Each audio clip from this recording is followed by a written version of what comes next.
Umarangkada sa Legazpi City ang Padyak Asenso ng Ako Bicol Party List. Dito ay nabigyan ng ilang residente ng panimula para sa munting negosyo. Mula Bicol, may report si Nomer Corporal. Pinangunahan ni Ako Bicol Party List Representative Alfredo Pido Garbin Jr. ang isinagawang turnover ceremony sa People's Park, Legazpi City, Albay. 15 benepisyaryo sa lungsod ang nakatanggap ng food card na may kasamang kagamitan sa pagluluto at mga produkto na magandang panimula sa kanilang negosyo. Kasi pinaghahandaan namin yung pagdating ng panahon na papasok na sila sa college. So medyo siyempre malaki na ang gastos natin.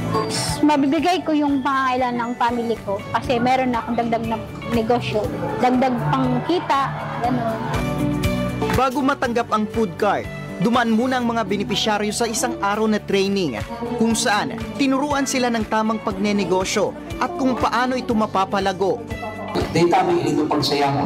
Ayon kay Representative Garbin, isang paraan ng naturang proyekto sa kanilang layunin na mapalakas pa ang kabuhayan at community-based economic development sa reyong Bicol.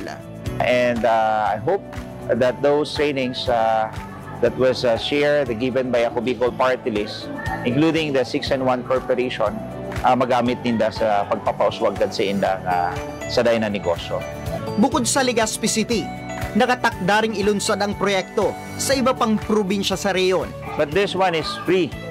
All we need is for them to maximize and utilize the tools, the capital that was given to them. Ang proyektong ito ng Ako Bicol Party List ay alinsunod sa direktiba ni Pangulong Ferdinand R. Marcos Jr. na mabigyan ng hanapbuhay o pagkakakita ng ating mga kababayan, lalong-lalo na itong nagsisimula pa lang sa pagnenegosyo.